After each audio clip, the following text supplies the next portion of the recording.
All right, we're now recording. It's noon, and I'd like to welcome everyone to our webinar, Predator Control for Your Small Flock. I'm Shannon Dill, and I'll be facilitating this session. So throughout this presentation, we'll be using the chat pod for questions. Please use the arrow key to select everyone and type your question in, and the presenter will be able to answer your question as soon as they're able. Before we begin, I'd like to thank our sponsors and collaborators listed here on the right-hand side of the slide and remind you of our upcoming webinars. In May, we have legal considerations for marketing your farm through social media and thought leadership and branding on social media. And then in June, we'll have emotional well-being, warning signs, and resources. So we have a great lineup. The full year's worth of webinars are listed here in the blue link, as well as recordings from previous year's webinars. We are recording today, and an email will be sent directly to you with the link of the recording as well as the presentation. So please feel free to email and share this email with your colleagues. Now I'd like to turn the presentation over to Jenny Rhodes with University of Maryland Extension. She's the extension educator in Queen Anne's County. And we appreciate this very timely topic for those of you that may have gotten chicks this spring on predator control. All right, well, I can officially say good afternoon and welcome to the webinar. And like Shannon said, we're going to talk a little bit about predator control. We get lots of calls as county ag agents. Something's got in my chickens and I don't know what it is, and how can I figure out, what it is and what I need to do. So we're going to talk a little bit about that and as we go through. The first thing really is, what is a predator? It's really any organism that lives, that preys on another organism. And it's just natural. It's just the chain, kind of the chain of life, and people kind of forget that sometimes, that it's just a chain of life, and these are things, that are really going to happen. So, what predators are out there? There's a number of predator species that really can wreak havoc and cause a huge economic loss on our poultry flocks. Chicken flocks are often more prone than turkeys, just really due to their size of their birds. But really, rather, they're a young bird, smaller bird, anybody can be, part of predation. Predators include, you can see on the slide, coyotes, raccoons, fox, weasels, birds of prey, possums, skunks, rodents, snakes, and really we forget sometimes that even our domestic animals, dogs or cats, really can be part of predators. So don't discount that as you think if something has really gotten, something's happened to your flock.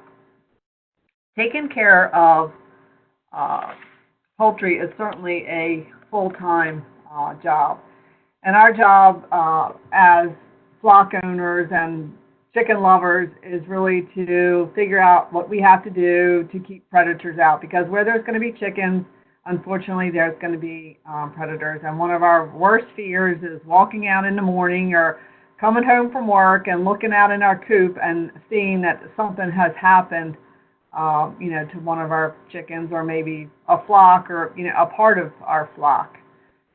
We really want to think about how we build our flock and our number of chickens, how we build our coops. Do we want to be free range? What are all those considerations that we need to take into consideration? So really, why are we going to talk about predators? Well, like I said, they wreak havoc on our flock. Economic loss, whether it's a small couple chickens, or maybe you have 1,000 chickens, it's a huge loss. Increase of mortality. We're going to look at, maybe our existing barn doesn't work. Maybe we're using something we already have, and maybe there's things we can do to control that. Maybe we don't want them to be outside at all. We just want them to be free range, and that's part of the risk that we're going to take. And really, our highest risk is always at night. We have a lot of nocturnal creatures that really like to prey on our flock. Predation is really not common. We don't see it in the commercial poultry production, just because those chickens are housed and they don't go outside. They don't have access to the outside unless they're organic. If they're in organic production, then they have to have access to the outside. So as a small flock, we can think about that as, whatever building we might have. If we're going to use existing, something new. Think about all these things. We can lock our birds up at night, certainly to help. Open houses. We can also put meshing, different types of mesh up to help keep wild birds out. And, all this is expensive. So as whether we're starting a flock, if we've gotten, chicks, this past spring, a lot of things that we need to think about to keep our flocks safe. There's a lot of different things we can do. These are some pictures of people putting up CDs, putting up flags, pinwheels, anything that moves really to help keep predators out. A thin wire. The problem with a thin wire, sometimes we forget, or we have visitors that come to our farms or our backyards, and we don't want anybody getting hurt. So that is certainly something to think about as we think about how we're going to keep predators out. We can use lights. I like this one with the picture of the raccoon. I think you can find that on the internet about anywhere, and it's just more like a motion sensor light, and it puts out a red light that deters animals. You can always use, this is like a propane or one you can plug in. That's actually a propane scare gun, but neighbors don't like that because they are loud, and you can set them on a timer. But you got to really figure out, where you live and what really works for you. People have used these. You'll see this little chicken on the bottom with the little kind of target there, but that's just something to help to deter a predator, from getting into that flock. And then you can see on the other side there's some wire, a wire type fence. There are chemicals and pheromones that you can use. There's a lot of them out there on the market. I tell people, I said, if you want to experiment with them, experiment and see what works for where you are and where you live. A diversion of feeding, think about, where you feed your animals. Make sure it's in a safe place that other predators, can't get in. If you are feeding them, I say scraps, or they think of it as candy. If you are feeding them, make sure they clean it up. So whatever you feed them, they clean it up within about 20 minutes. Because if there's something left, then you're going to have, other animals coming in, and they're going to not only work on your chickens, but they're going to come there for the scraps. And then fence size. Think about what kind of fence size you want to put up. There's all different types of fences out there, so you want to make sure that you use one that'll help to keep predators. That will really help to deter predators. So we need to learn about the methods to keep predators away from our property in the first place. Think about hiding places on your property. Are there places where cats or fox or raccoons can hide? Is there a wood pile? There might be a wood pile where maybe animals, snakes, can hide and can live. And if you do have a lot of problem, you can also, besides extension, you can also talk with somebody at DNR. When we talk about birds of prey can be a lot of problem, but birds of prey we can't shoot them. We have to be very careful with those kind of things. We've got to figure out, what are we going to put up to take care of those. A lot of animals like to dig. They can dig into your chicken coop. So think about digging a trench at least 12 inches deep, about 1.5 feet around out from your coop, and bury some hard cloth there. That will help to deter digging animals from getting into your coop. Another thing you can think about is to elevate your coop off the ground a little bit, and that may help to prevent some mice and rats. But a lot of them will move. You know, they can move just about anywhere. If you have a 1/4 inch opening, you know, a mouse can get in there. Think about inspecting your building. I know this is a kind of a crazy picture, and we're not going to put probably chickens in something like this, but you know, just think about inspection of your building. What are the things that you need to do? Like I said, mouse can get in a 1/4 inch. Caulking goes a long way. It helps to seal up the coop, and then it'll help to keep predators out, especially when you're talking about mice and rats and snakes. Check around the doors. There's lots of places where predators are very smart, and they can get into a lot of different areas and things you wouldn't even think about. When we talk about security and really biosecurity, you know, when animals are coming on your property, they're bringing disease. And you really don't want any disease brought to your flock of chickens. So using some type of bait. This is a picture of just a PVC tee with PVC on each side. You can make them big enough that you could drop a whole bait block down in. You could use a wire hanger to keep it in place, or if you want, you could open up the package of I call them the crumbles of bait and pour those in there, or you can put out a bait station. You can buy those at your local hardware stores. There are ones that have the traps in them, like a mouse trap, or there are also ones that you could put bait into. And these are nice because if you have dogs or cats, they can't get into these. And we use the PVC on I see a lot of people using them on farms because it's good rodent control, but again, your household pets will not can't get into the bait. And then change your bait spring and fall. Rotate your bait, very important to rotate the type of bait that you use.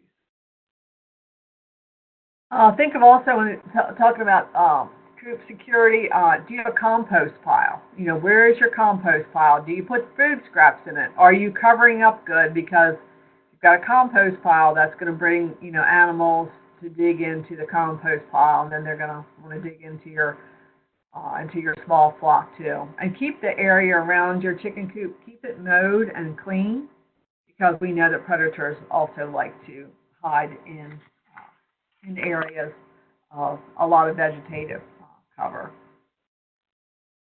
A lot of people have problems with owls and hawks, especially if you're doing a lot of outside grazing pasture of chickens.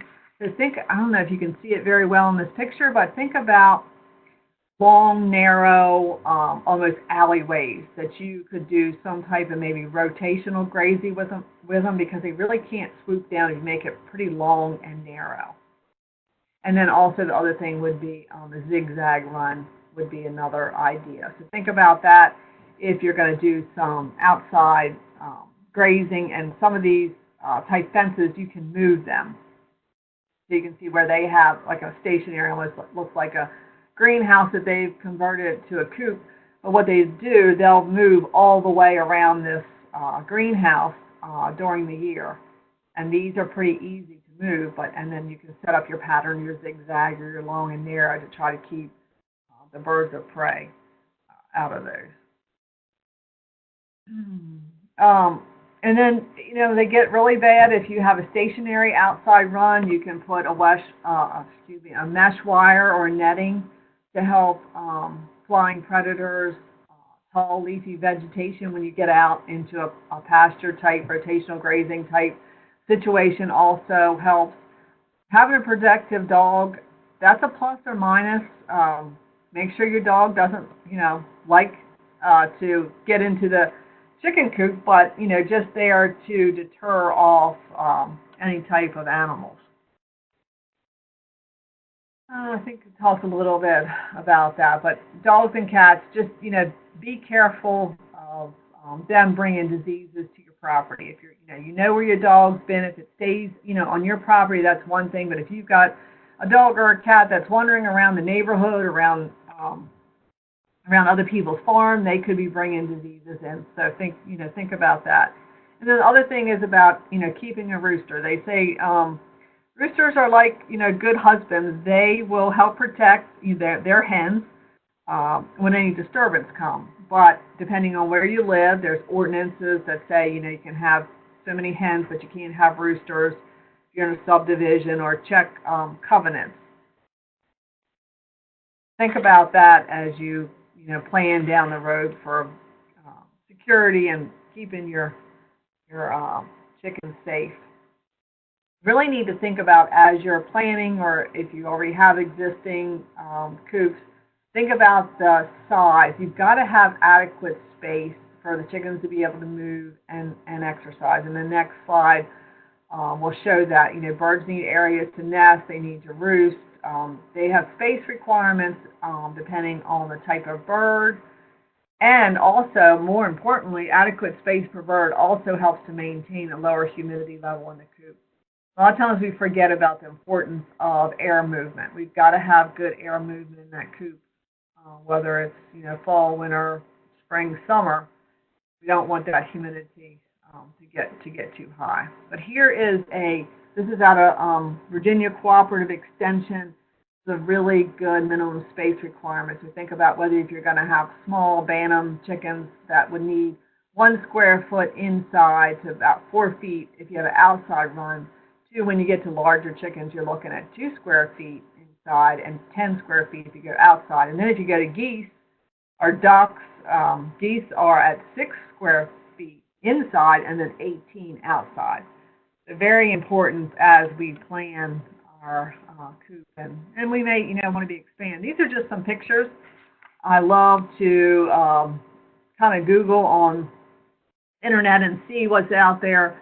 These are pictures of people that already had barns, and they have put a lean-to on or put fencing. So they're using what they have, and you can see it's really hard to have a permanent vegetation area. More the rotation will work. But chickens they like to go out and peck and be out in the sun and move around. And this is mobile houses. Mobile houses, whatever you can come up works. Old wagons. You can see these 2 pictures with wagons. The one on the far left, that one they can close up at night, so they can turn them out during the day. They've got their little walkway, and they can go up and flip that up and keep them at night, and then move them to a different area. So you can the sky's the limit on what you want to spend. These are some pastured pens, things that you might want to move around from the lower right-hand corner of just someone in their backyard that has they want to teach a child responsibility about taking care of chickens. I think there's two hens in there. Don't just buy one. Birds of a feather flock together. Remember that, and they like to be in a group. So don't just have one chicken. They'll be pretty lonely. The one above that is just a PVC with a tarp over it, so they've got some places where they can go out and get sun, but they can be in the shade. I like kind of the middle one I call more of a greenhouse structure, and then the one on the left, you can see the gentleman there, pretty lightweight, so something that you can move. But there's a lot of places you can go to look to figure out, what you want to do. But think about, predator control, as you decide, what's going to work for you. I love these ones of dog houses that have been turned into a little chicken coop there, and these are old. Maybe at the bottom, at one time maybe they were a kennel. Lots of different things that we can make work that we already have. Old school buses, you just never know what you might find.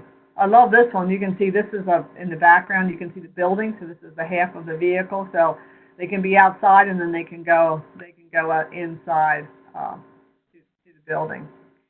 Wing clipping might be something you think about if you're having trouble with them, flying out. I don't know that many people do this, but I just wanted to present that really as an option of something that you could think about. So let's talk a little bit about patterns of when we've got predators. So if we have a predator, we really got to think about, okay, we come in the morning or get home from work and we see, oh my gosh, there's feathers all over the place and I don't see chickens. So what has happened? There's a really good fact sheet on patterns of predation. If there's missing birds, they just can't find anything. It could be coyotes, dogs, it could be birds of prey, it could be foxes. Birds of prey will take, during the day, and then of course, your nocturnal animals usually come in at night. If it is a dog, they usually don't eat the birds, but they just kind of carry the carcass around, and it could be found anywhere, just around the coop, or it could be they've taken it off to neighbors. When you see a lot of scattered feathers, and that's really a sign of panic-stricken birds. And a lot of times, what happens is you'll lose some to whatever the predator is, but they'll pile up and they'll smother themselves, and that's always certainly always a problem also. So foxes, they like everything from the adult chicken to the baby chick, really to the eggs. Look for footprints. I've got a slide in here. I think it's the next slide. I'll go to that one. So know what footprints are. You can put out, if you're having trouble, you could put out some sand. Maybe, the night before, you could put out flour. And then that way, if it's dry, especially if it's dry around your area, of course we have a lot of rain, and that's always a problem.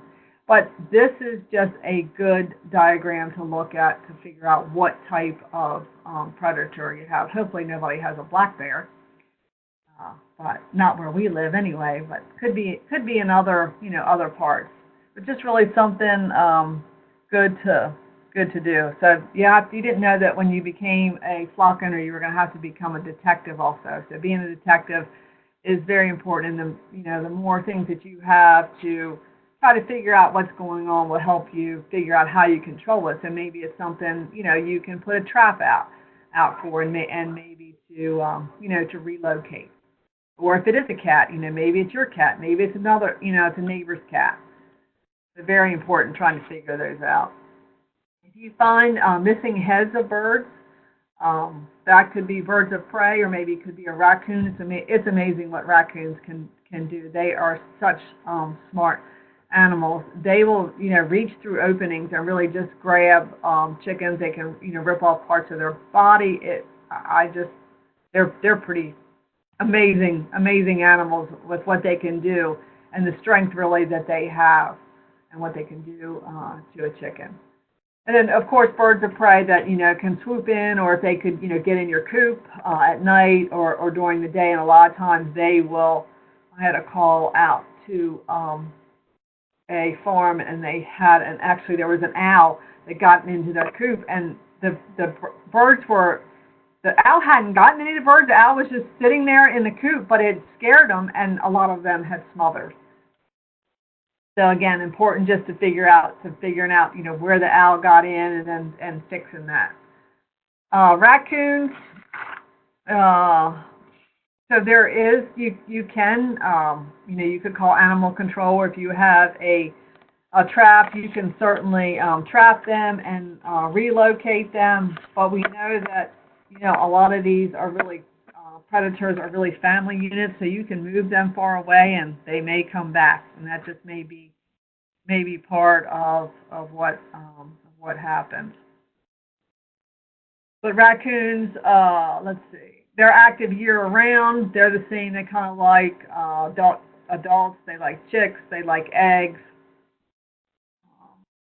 But they are easily trapped. All right. So, okay, again, we talked a little bit about birds of prey. So most of them are hawks, eagles, owls, and they have the ability, really, they can pick up small birds and really, carry them off. Owls and hawks can enter through any small opening or through a window. we have to have ventilation, but if we don't have some kind of mesh covering over that, they could enter that way. There are 1,043 bird species naturally occurring in the U.S., but 868 of these species are protected by the Migratory Species Act, so nothing that we can really do for a lot of these different types of birds. Missing limbs, again, raccoons can get in and they can really, cause havoc. They can even open doors.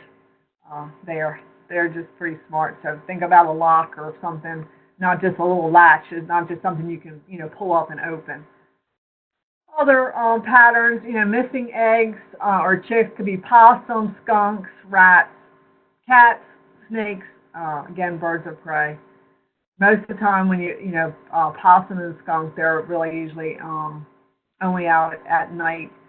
Rats are amazing. I mean, they can carry away day-old chicks. They can get in and kill. Like if you have a lot of baby chicks, they'll kill a lot of them. They'll just bite and kill. And then if you have larger birds, amazing, they can just get in there. And if you see like swelling around their hock joint, sometimes that could be rats also. Nothing worse than a rat and a snake are my two that I just. But snakes, they love eggs and they love young chicks. A lot of times you just really don't see them. They're pretty quiet unless you're gathering eggs. Sometimes you'll see them when you gather eggs. And like I said, they can come in just about anywhere. And 'tis the season for snakes here. Birds with laceration around the cloaca, weasels and their relatives. So if you have weasels, wherever you live, if you see a lot, any blood around the vent region, that could be part of that. Weasels will just they tear the birds apart. They really just like to pull out the intestines and eat those. They will drag some of them off. And you'll see a lot of blood. Usually, if you have weasels, a lot of torn carcasses, a lot of scattered feathers. See some other signs of predation. Mostly in turkeys are a little bigger, so a lot of predators don't prey on those. But a lot of their problem will be smothering. Getting scared and then all piling up and in a corner or some part of your chicken coop. Birds that could be found with missing feathers or abrasion, cats. If they're brave, it's amazing what a cat can do. So again, check to see, make sure your cat is really not bothering the chickens that you have. Let's see, and then cannibalism. Make sure you get those eggs out of your coop. We don't want chickens. If they start eating eggs, they'll keep doing that. And then if one chicken does get hurt and they see blood, they will peck each other to death. So if you've got a chicken that's hurt, if you've got a place you can separate that chicken, just very important to do that, because that can wreak havoc also. And so we certainly know where there is feed, there will probably be mice or rats. So think about your feed for your chickens. If you've got dogs, you've got cats, put them in a metal container, not a plastic container, because we know that rats and mice can chew through some of the rubber containers. So a metal container with a good lid certainly helps to get that. If you don't want to use poison, then get traps and put traps out. But that is just going to be part of having animals. Like I said, when you have feed, a lot of times you have a lot of rodents. When you're selecting your birds, buy from a reputable hatchery, or you can order chicks online. We have Tractor Supplies here. They do buy from we call it NPIP. It's a National Poultry Improvement Plan. So these birds are all certified. Think about what you want when you get started to, what type of variety of bird you might want. Are you going to do broilers? Are you going to do, for meat? Or are you going to do layers? Think about all those signs. Husbandry is something that comes along. Sometimes you don't get it right away, but after having a flock for a couple of weeks or a couple of months, you kind of learn when you walk out your back door before you get to the chicken coop. You'll hear signs. If you hear a lot of them making a lot of noise, and there's something going on. But you'll learn that. You'll learn that in time, and you'll also learn about disease, proper feed, water consumption. But the things you can look at. How much water you give them every day.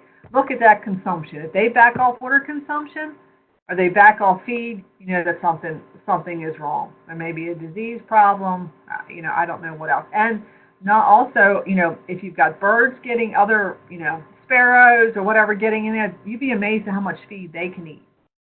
And if you don't control rats or mice, they can eat a lot of feed also. So with experience, you'll be able to look at your birds, determine if they're uncomfortable. You'll know when your chickens are happy or when they aren't. And certainly when you have a live animal, that is something every single day that you have to really think about and prepare for, because they have to be taken care of daily. Some other things to talk about, I talked a little bit about biosecurity earlier. So bio is just really about life. Security is keeping something safe. So we want to keep our animals safe. And I know everybody loves chicks and chickens. So be careful when other people are coming to your farm, or if you're in 4-H, or if you're doing chicken swaps, or you're in a club. Use good biosecurity. Excuse me. Think about isolating your birds, keeping them away from other people. Think about traffic control. Again, how your birds move, and then sanitation. If you are going to shows or doing swaps, make sure you're cleaning, all of your equipment before you leave, and then before you come back home, you're keeping those clean. You should really have a separate set of like coveralls and a pair of shoes, or maybe a hairnet that you use when you go into your chicken coop, because you don't want to be wearing your tennis shoes to the grocery store and then come home and go directly into your coop, because you could be bringing disease or something back into your chicken coop. We've done some biosecurity videos, and they're on our extension website, extension.umd.edu/poultry/videos.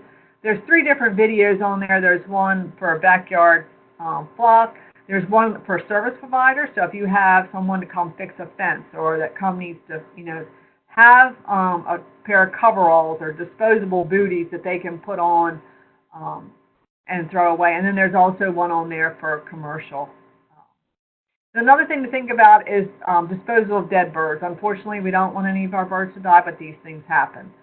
Check, with your local ordinances, excuse me, to see if you can, take them to a landfill, maybe incineration, or if you have composting there, you could also compost. But think about what you're going to do, if you do have any mortality of any type. Other things to consider, all poultry in Maryland must be registered with the Maryland Department of Agriculture, and I'm sure it's the same in any other state, so check with your state Department of Ag and get your flock registered. A lot of people say, oh, Jenny, I don't want to do that. But what it does, if there is an outbreak of some type of disease, you want to know. And they want to know where you are. So if there is something that comes out, the Department of Ag can, contact you and say, look, this is going on in our area. We want you to be careful.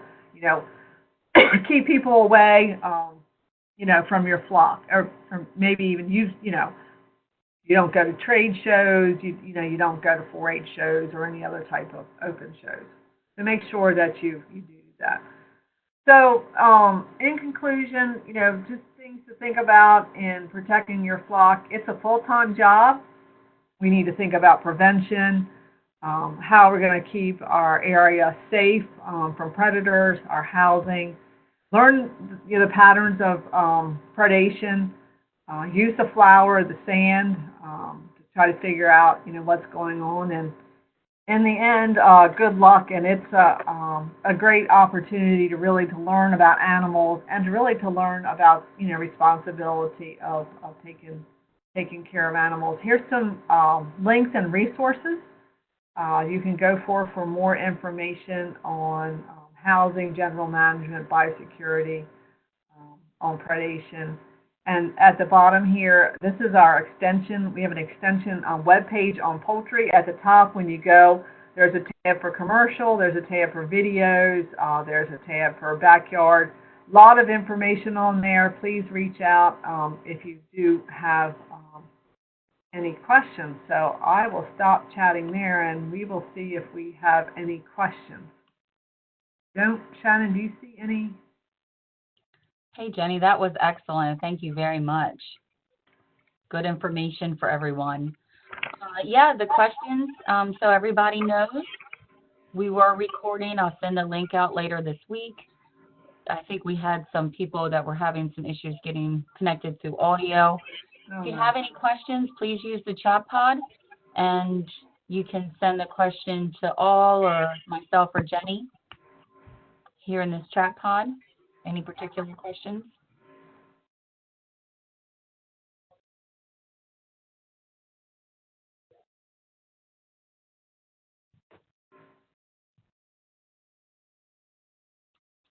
I don't see any. No, I don't. Oh, there we go. Is there? Wait a minute. I see it coming up, but I can't. Okay, if you self-trap predators such as a raccoon, where do you deposit it? Well, they say that raccoons will travel 20 miles to get back to where they are. So I would reach out to your local Department of Natural Resources and talk with them and see what they would recommend. There's also a question and comment of predation of lambs. I don't know if you have some experience with small ruminants. Yeah. Well, it's really just the same thing. There's going to be predators. It's just the part of the food chain, and trying to keep them. It's hard, but I mean, you have to keep them up to keep them away from any natural predators. Yeah, she said she had triplets, and 2 of them had their eyes pecked out. Oh. Yeah, and were skinned. And we're having a lot of issues. I know our bald eagle population has gotten very large here on the eastern shore. I don't know if others that are listening are experiencing that, but I've heard that they're major predators. Mm-hmm. Yeah, they are. We are having a lot of problems with eagles. I never thought that I would say that as a child. I think there was a pair around, and that was about all you saw. Exactly. But riding down the road, you see them, all the time. So another question: how do you protect your flock from winter elements? If you have layers, and hopefully during the winter time, they're older. They can stand a lot. I mean, you may even we've seen some of the combs get frostbitten, but really when temperatures, I mean, just put them up at night. They should be really fine at night. So really, again, just a good coop to keep them at night. If it's really wintry and blustery out, keep them up and they'll be fine. Is there any degrees that you would recommend adding, addition like a heat lamp or any of that? If they are broilers, I would say if it gets down to lower than 60, yes, but heat lamps you have to be so careful with heat lamps. So I just don't want to see any fires. So if you are using a heat lamp, just make sure that you are being very careful with a heat lamp. All right. Somebody commented they've seen as many as 8 eagles hovering at a single time. So yeah, we've seen similar. Yeah. Anthony has a question. What, if any, issues with avian flu? So right now, no avian flu in the United States that I know of, but that is really one of the reasons they want you to register with the Department of Agriculture so that if there is an outbreak of avian influenza, that they can contact you. If your flock did get that, you would know it because you would have very high mortality, like in one day. It is highly contagious and spreads. It can spread through your flock pretty close. So if something like that happens, Extension, we do have an extension veterinarian that helps us. But in the Maryland, I'm sure in other states, there are state diagnostic labs. We have, in Maryland, we have one in Salisbury and one in Frederick. We can take, the birds there for them to post them. Delaware has one also, and they can figure out what's wrong. And that's the best thing, to figure out if there is a disease, let's figure out what it is so then we know how to treat it. So there's another question about the Karen that had the issue with the lambs. She thinks it was maybe black vultures, and she's got them out in pasture. So thoughts on keeping those away? I mean, I'm not sure what state you're in, Karen, but is it correct, Jenny? It's illegal to kill vultures? Yeah, you cannot kill vultures. You could maybe reach out to your Department of Natural Resources. Some states will let you get a permit, but I don't know. I have never heard of that happening here where we are. I don't know. Maybe I don't know if a dog would help there. Just something. It's pretty hard when they're out on pasture like that, and you can't be with them all the time. We do have a specialist here in Maryland that deals with her, and that's Susan Shonian, and we could put you in contact with her. She may have some other ideas of things that you could do. I know she has dogs. I think she has I forgot the breed of dog that she uses. To help to keep the land safe, Mm-hmm. Yeah. Great questions, everyone. Any other thoughts or questions for Jenny? The website that she's got listed here is really a great resource. And then you've got her contact information as well. And we also have a state poultry specialist. His name is Dr. John Moyle. He will be, when you go to this website, his information is on there. So if you can't get a hold of me, certainly reach out to him.